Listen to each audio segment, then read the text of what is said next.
Hey everyone! In this episode of In Conversation, in partnership with the 2024 Dubai ITS World Congress, I'm really pleased to be joined from Brussels by Joost Vantomme, who is the CEO of ERTICO, the European ITS organisation, who are the organisers for the ITS World Congress.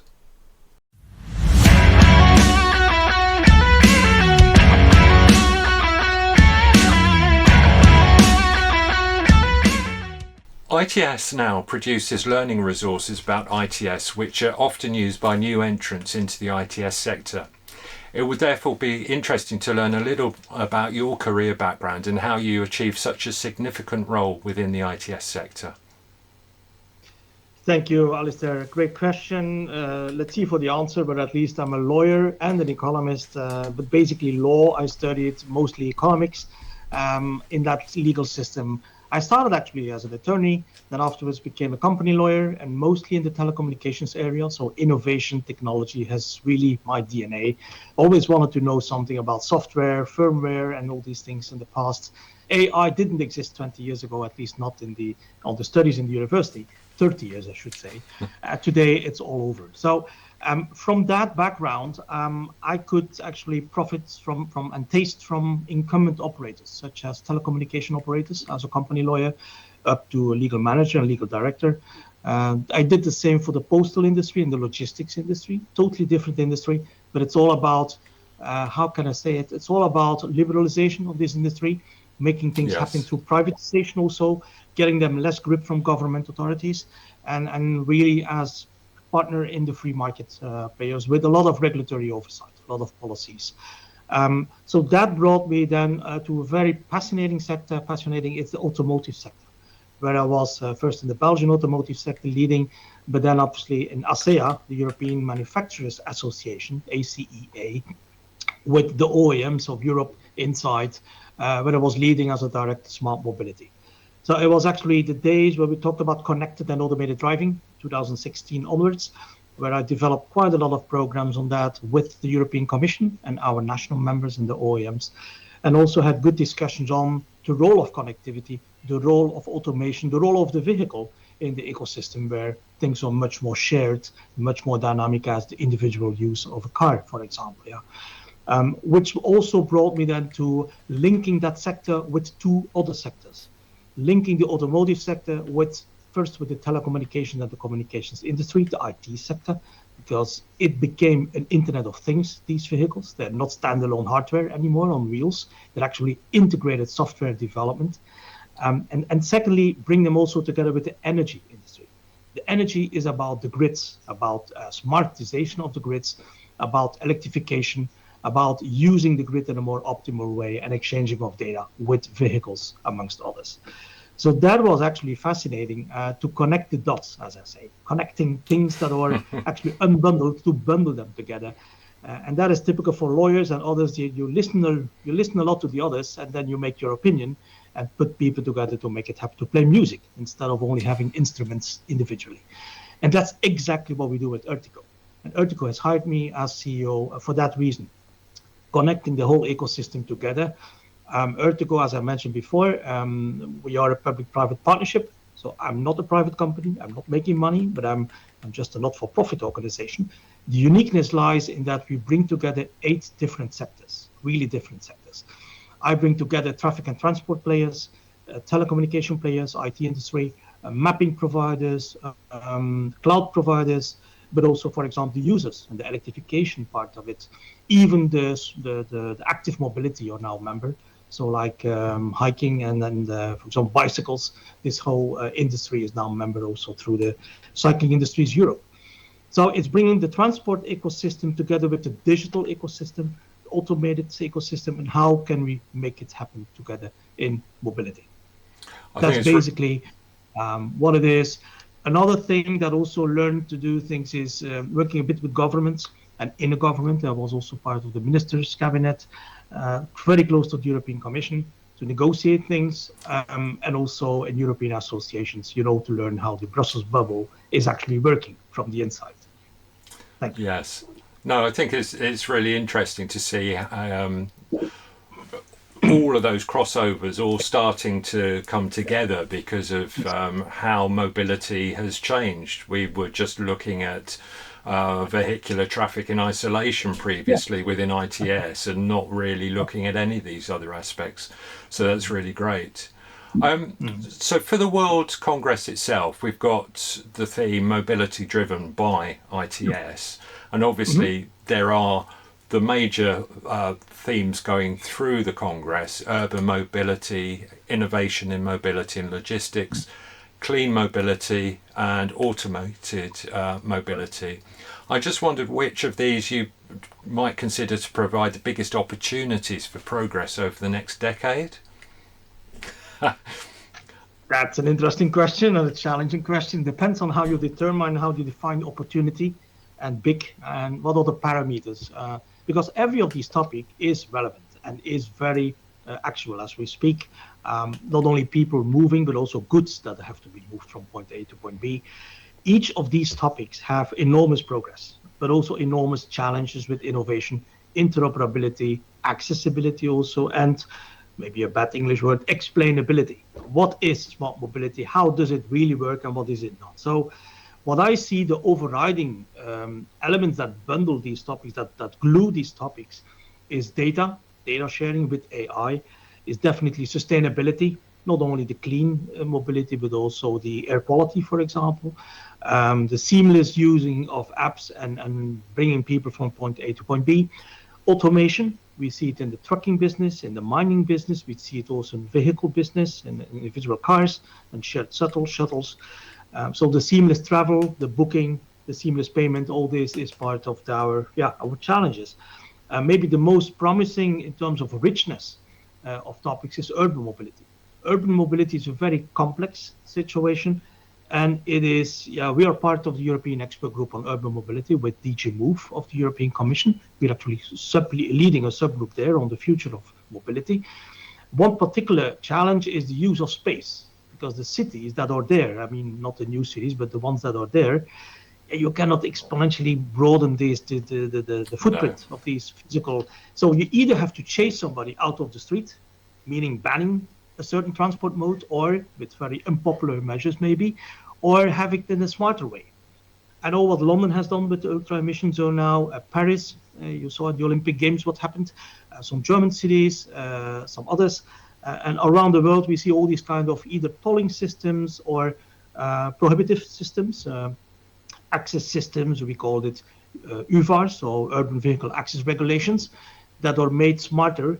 For example, a parameter could be the cleanness of a vehicle. Is it CO2 neutral, or is it fully electrified, or diesel petrol? Is it a one single occupancy fleet, or is it a shared fleet, etc., etc.? Or do we open the streets for one part of the day and not for the other part? So all these of intelligence that can be brought in the system is quite complex, because we need to demystify it. We need also to put all these individual silos together. The silos of the vehicle business, silos of the shared, I would say the shared bikes in this case, the taxis and the Ubers and the Lyfts of this world. And then I forgot probably 10 others. So how to glue them together with technology, with a single app, because all of them are a kind of monopolies. They also want the space for them. So that's really a challenge of cities.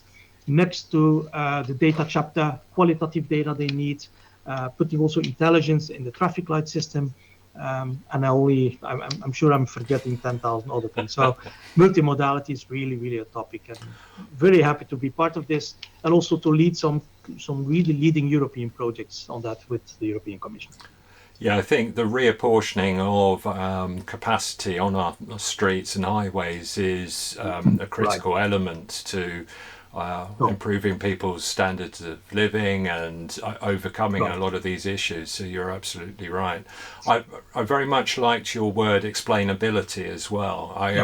Our channel, ITS Now, is Intelligent Transport Systems Explained. So it's really good to be able to talk about these sorts of things. Are there any of those topics, though, that you feel particularly resonate across Europe? Because obviously the requirements for ITS in Europe are quite different to in the US and other territories around the world? You know, Japan has a very dense sort of urban landscape, as much of Europe has, but like you say, you can't just expand within Europe. You have, No. we can't just knock buildings down these days. We live with our cultural heritage, etc. So, is there anything particularly within Europe that resonates of those topics? We've been thinking about this with the Commission. You know, in day one of the Congress in Dubai, we have the summit, global summit on the future of mobility. And we have invited ministers, excellencies from around the world to discuss these things and have indicators, parameters. How clean are we? And what is clean? What is sustainable? It will be interesting to match also the benchmark with the regions, Europe, Middle East, Africa, Asia Pacific, and obviously the Americas in general. I think what strikes me is that in Europe, we have a dedicated urban mobility framework, urban mobility policy for EU27 plus UK. And that's, of course, a lot of subsidiarity, meaning a lot of cities still remain, I would say, the monopolist of their territory. I mean, they are still in charge of the safety and security, but also the livability of a city. But there is an overriding agenda. And one of the key topics of this agenda, which we did not really see in other countries outside Europe, is the sustainable part. So the air quality, clean air, and also, I would say, the clean mobility part. Which means that the climate agenda and the CO2 standards, and also the way how we use our transport modes, but not only transport modes, it's about waste management, about e-commerce delivery, about cleaners and safer places also. So all this is really much present in this European strategy. And for ERTICO, we are leading a couple of projects there, one leading project actually on making cities more cleaner, safer, accessible, affordable maybe in terms of transport. We talk about the 15-minute city, but what does that really mean? It's not only a car sharing or hop on and hop off. That's a bit more complex than this. Yes. But that's really present, this overriding agenda. And there are a couple of sessions in Dubai. You will see that also international fora where we will focus on this particular point. So I think there is something to learn there, but also to take in from other regions to Europe. Oh, that's really interesting. It's good to get these different insights because talking with others working across the sector in different territories, there is some divergence of opinion and sort of recognition of requirements. So do you see ITS systems actually playing a pivotal role for smart cities and urban living going forward? Sure. Just to name, ITS is part of the European framework on intelligent transport service. There is a directive, so a European law for all countries, and they specify that also urban nodes, so the specific cities that have an access to the highways, that these cities, and we have more than 400 of them here in Europe, that they have to follow the same rules as for the non-cities, I would say, the other areas. So ITS is definitely, it's much more than just data sharing. It's much more than connecting the dots with each other. It is the whole framework. It talks about the European TNT network, so the 10T network of the big highways and the motorways, where there's a lot of regulatory oversight. It's about charging stations, for example, as well. The charging infrastructure for electrified cars or hydrogen, there is a specific framework in Europe that obliges the public authorities to make sure that there is every X kilometer a charging facility, for example, 60 kilometers on the highways. And cities have specific obligations also in this area when they are an urban node.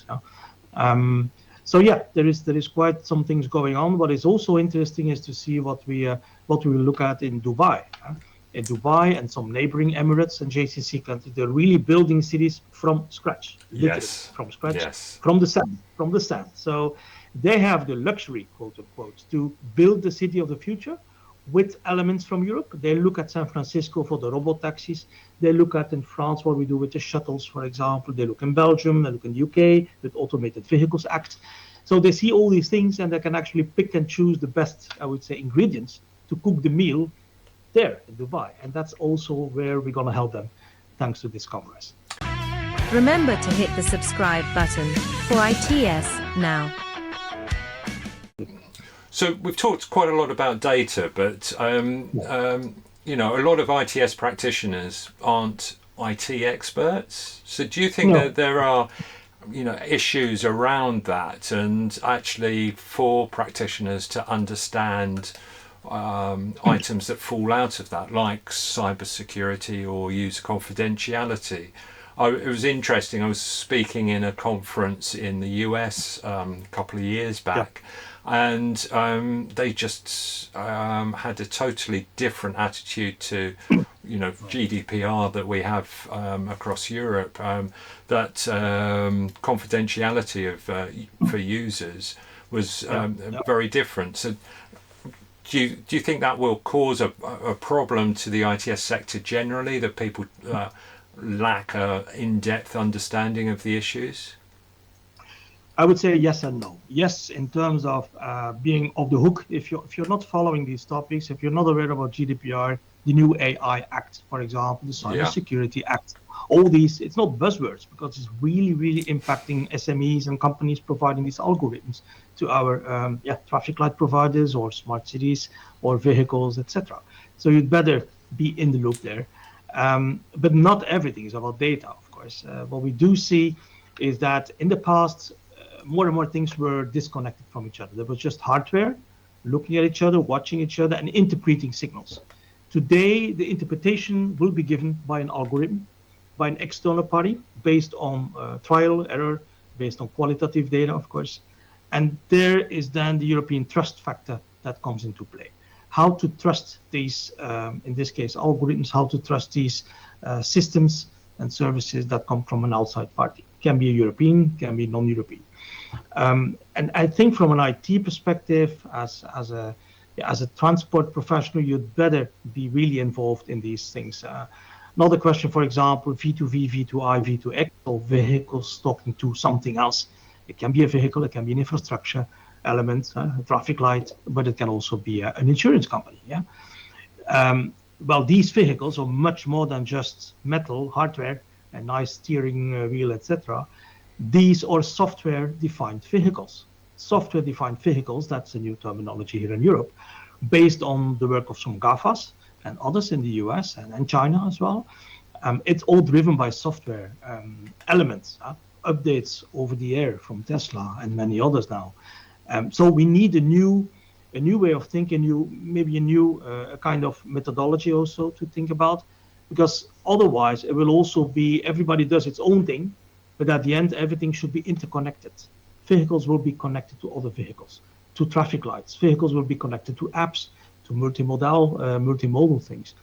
If there would be a crisis in one app, it would be a loophole that could be an intrusive, I would say, malware into a vehicle, it will immediately spread out to other vehicles and to the other systems. That's why cyber resilience, not only the physical resilience due to climate changes, but also cyber resilience is key. We've seen it in the banking industry. We've seen it in the stock exchange market industry. We see it now in the smart mobility industry. So this has an impact for IT people. Definitely another impact is, I give you some examples, automotive value chain. An automotive value chain used to be very local, very national, then it starts to be European. Now today, no vehicle is built anymore with an element of that country only. We had a massive crisis 2 years ago on semiconductors. There was a shortage of chips. They were piled up and stocked by 3-4 countries in the world, which means that it showcased how fragile, how vulnerable this whole value chain is. Imagine that we would have it for connectivity. Imagine we would have it for automation, automated driving. So it alerts us to say, hey guys, we'd better be ready for this when things get interconnected and maybe interoperable as well. So the digital savviness should be there. I also see it in putting products on the market. It's not only about hardware, putting the product on the market to drive somebody. It is about how to activate services, because one product can do multiple services. We used to see that in liberalized industries, like in telecommunications. You use the network of somebody, but actually the service of somebody else without maybe knowing it. The same for the energy companies. The same for vehicles probably in the future. So you need to have this kind of Chinese mindset. There is a product and the service that you can have with that product. And the service is not only the same as the one from the original manufacturer of that product. You see? Yeah. Yeah, multiple layers of service, all flowing in and out of these different modes, etc. Yeah. No, it's a very, very different landscape, definitely. But we see a generally aging demographic in many areas of those working in the sector. So, we find it difficult to actually attract people in. So, have you got any thoughts around how we encourage young people and increase ethnic, cultural and gender diversity of those within the sector?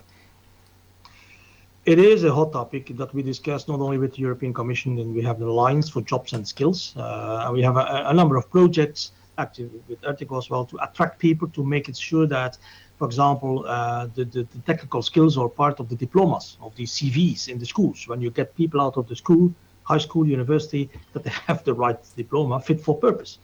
It's not only about oil mechanics, it's about data mechanics today, and about understanding the bits and bytes, which I don't understand, but at least I talk about this.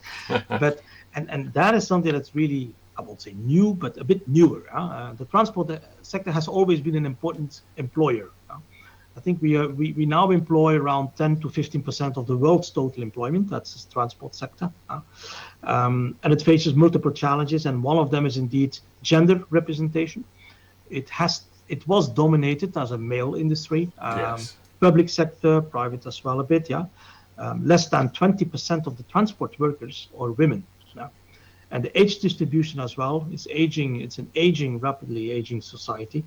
I have some figures on the OECD from International Transport Forum. For example, in 2019, 52% of Europe transport workers were older than 45 years. In 2019, so we're only 24 now, but still, what is attracting now is that we in the schools, we see a lot of now digital savviness, technical skills, and that they want. They don't want to produce nice hardware stuff, at least not these people. They want to be involved into putting the good software in it, testing requirements, technical skills. Automated driving gets a lot of attraction. It's moving boxes, could be a car, could be a truck, a van, a bus, whatever, but it's moving autonomously. Can you imagine what this means for a young guy who wants to put these things into motion, literally into motion, thanks to software and digital twins he gets from the city, for example. The renewable energy has also played a good interest in the new uptake of youngsters coming from universities. Hydrogen, electrification, the whole e-fuel discussion as well. All this attracts, I would say, the non-traditional way of looking at these things. So, and that's also the richness of the program in our ITS congresses, the European and the world ones. You will see every session, we have more than 300 sessions in 5 days in the week, is really talking about these things. It's not about the traditional things. It's really about how can we increase even the awareness and also the agility. How can we talk about automation, about AI, what's the impact on the workforce, the jobs and skills for the future and for the current market. So there is still a lot to go, a lot of way to go, but I would say it's more promising than I was thinking 5 years ago. I think it's a very exciting time for people to come into the sector. We're seeing such a transformative age with change that actually a lot of the work that I'm still doing in the sector will be superseded before its life expired. So in some ways it's very exciting, but in other ways it's almost kind of depressing, knowing that I'm putting a lot of hard work into things that maybe won't last as long as they would have done a few years back. But you talked a little bit about artificial intelligence, and obviously we're seeing some really exciting opportunities with that in its applications for urban traffic control systems, as an example. And I think actually harking back to what we were saying about the changes of requirements in urban locations, AI with UTC systems will actually provide opportunities to provide much more facilities for pedestrians and cyclists, etc. But are there any applications which you've seen that have either surprised or frightened you about AI's use in mobility applications? Yeah, I wouldn't use the term surprising or I would say having adverse effects. But what I see AI in our overall remits within ERTICO, we did a survey and we checked where is AI. We're actually preparing a memorandum on this for the European Commission. We see it in 4 large areas evolving because the AI exists already 20 years. This is not about just big data and machine learning. It's really about Gen AI, what we see now. Yes. The first thing, something you mentioned, is traffic management systems. It's clear that traffic management, predictability as well of traffic flows, optimization of traffic flows is definitely a key area where AI can help. Not only the safety, but also the efficiency, the throughput of traffic. The second thing is automotive technologies. Automotive technology is not only the value chain of automotive, so the manufacturing, but also functions going from ADAS to automation and automated driving, software-defined vehicles, all there where AI will come and see its play. Another one is public transportation networks. The flow of traffic there, the optimization of traffic for public, I would say, use. And then finally, I see AI quite a lot and most promisingly in the logistics and supply chain management. Logistics is a highly complex area. It's not only you and me moving from point A to point B. It is a good going from a factory somewhere via an airline, via a boat, via a transshipment to a train, then whatever, and then it goes in the cargo bike until your house, the last mile. Can you imagine how complex this is? Then you have customs regulations, and then you have all kinds of guys controlling these things and wanting to know what is in this parcel. So all this needs data and needs to be optimized, and ideally through AI as well on this. But AI has one important aspect. It is depending on data, and it is depending on high qualitative data that is refreshed in a very rapid way. Yes. If you work with qualitative data that are old, sometimes a day old or 2 days old, you get more or less rubbish out of it because you can't do anything. So you need constantly to have real-time, for most applications, at least in AI, real-time data on a relatively good quality on that. Otherwise, if it's garbage in, it's garbage out. So that's a bit, what is the challenge with this? Yes, and just the sheer volume of data that is becoming available on all sorts of different parameters, all different aspects of just not only vehicle movements, but also the environment, etc. Yes, it's going to be very difficult to sift through that and work out what is actually providing a good output. Talking about these technology changes, I'm at different conferences, etc. It's been quite interesting for me that it's become apparent that there are a lot of people who are working in sort of tech startups around mobility and different aspects who aren't really aware that they're actually in ITS. And so I wonder how we as an industry can be more proactive to reach out to provide improved integration of these. I've used the term outliers, but not only for their benefit, but also for our own general benefit as well. That's a bit true, because the ITS congresses usually tend to say we are concerned with the traffic industry and the transport industry, but actually today you will see in Dubai, you will see a lot of communication companies, IT companies, energy providers that are really far away from us in the beginning. You will see drone companies. We have some drone operators and service providers, because air mobility and urban air mobility is becoming part of the ecosystem for delivery of goods, delivery of people, etc. So all this is a bit new, relatively new. We have to adapt ourselves and to open ourselves. We call it also a kind of de-siloification in a very difficult word. So we have to get out of our silos. Yes. As vice president, I'm the vice president of the Mass Alliance. We have all these transport modes. They all want to be unique. They all want to be sustainable and safe and affordable, etc. But actually, if they work together in a seamless way through a single app with single ticketing, booking, and travel payments, would be great. I mean, roaming, as we call it in telecoms.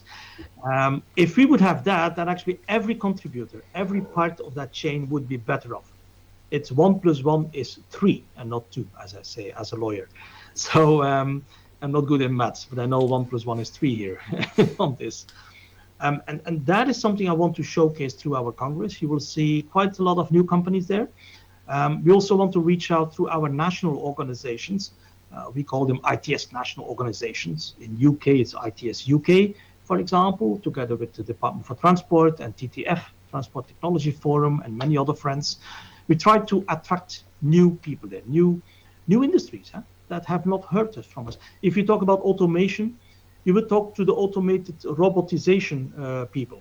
They are different people. I mean, they make robots for factories. They make robots for mining, for all kinds of things. Well, now they come into our industry.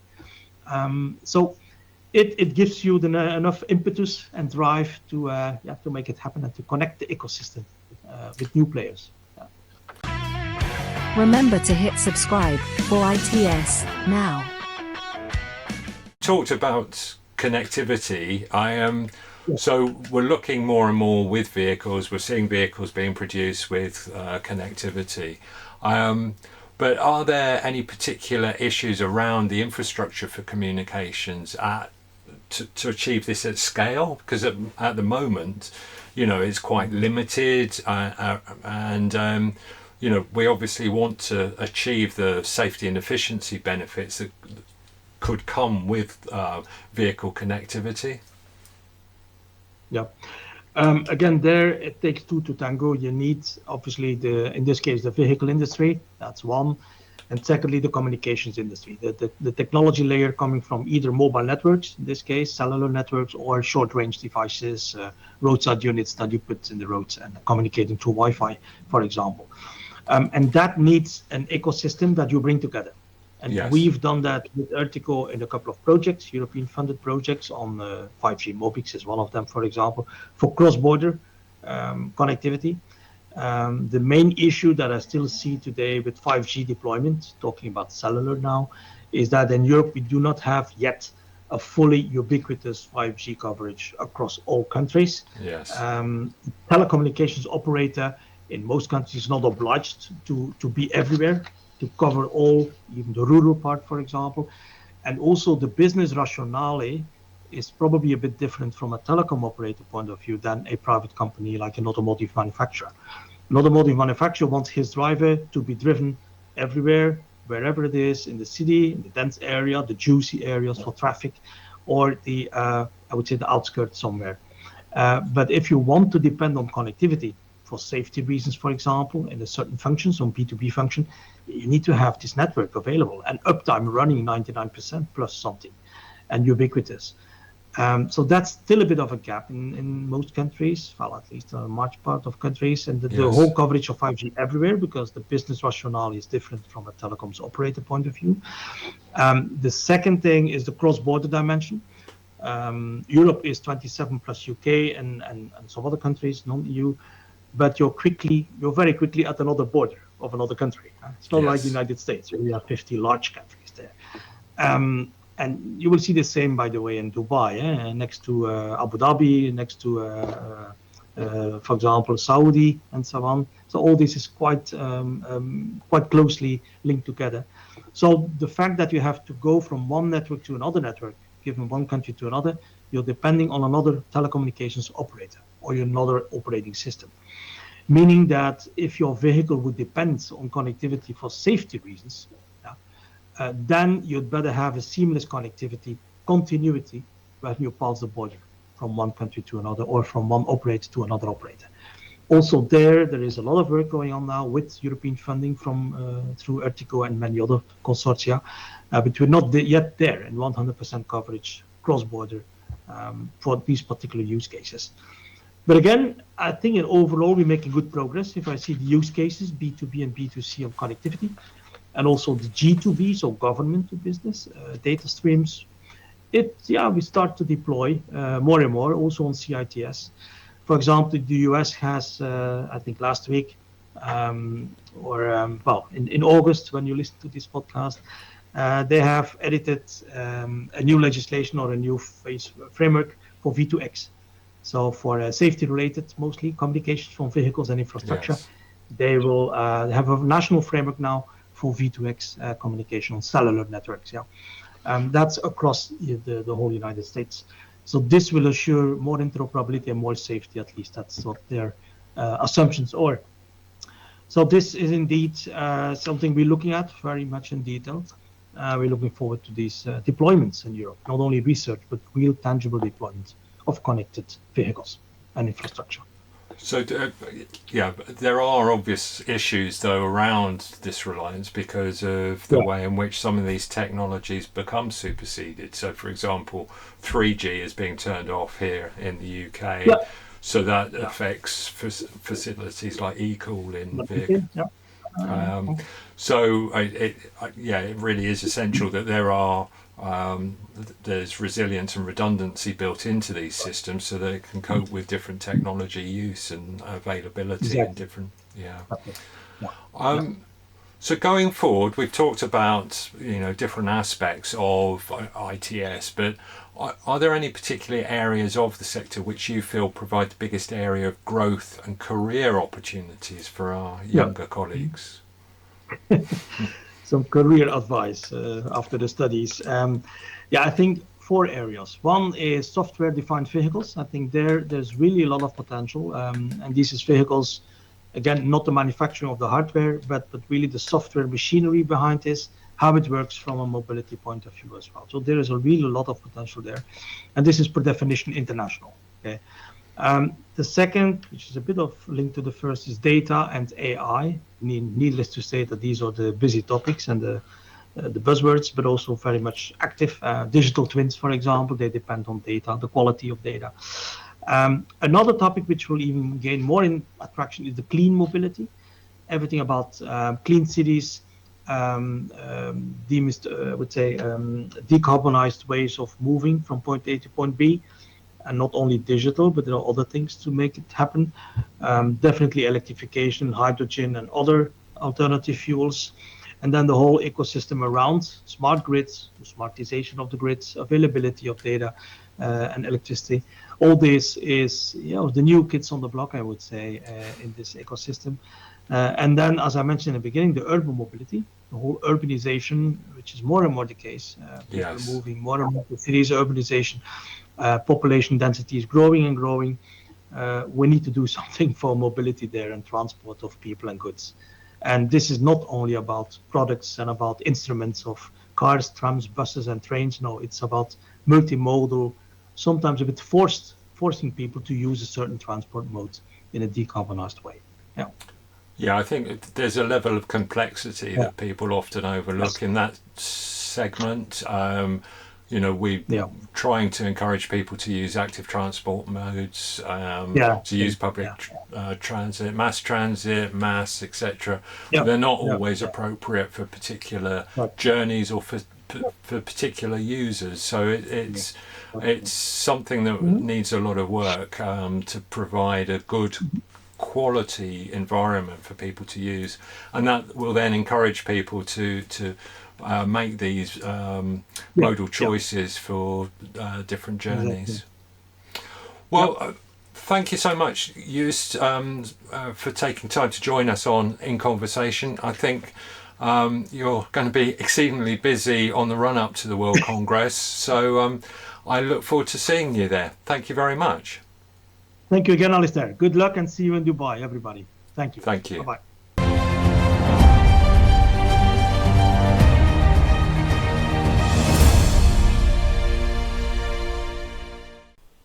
I hope you found that interesting.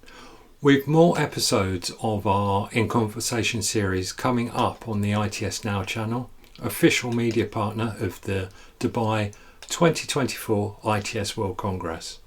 So make sure you don't miss seeing these fantastic insights which we've got lined up for you. So lastly, could I please ask you to subscribe to ITS Now? It doesn't cost anything, but it really does help us to bring you further videos about ITS. Thank you again to everyone who has subscribed. Thanks for watching. See you next time.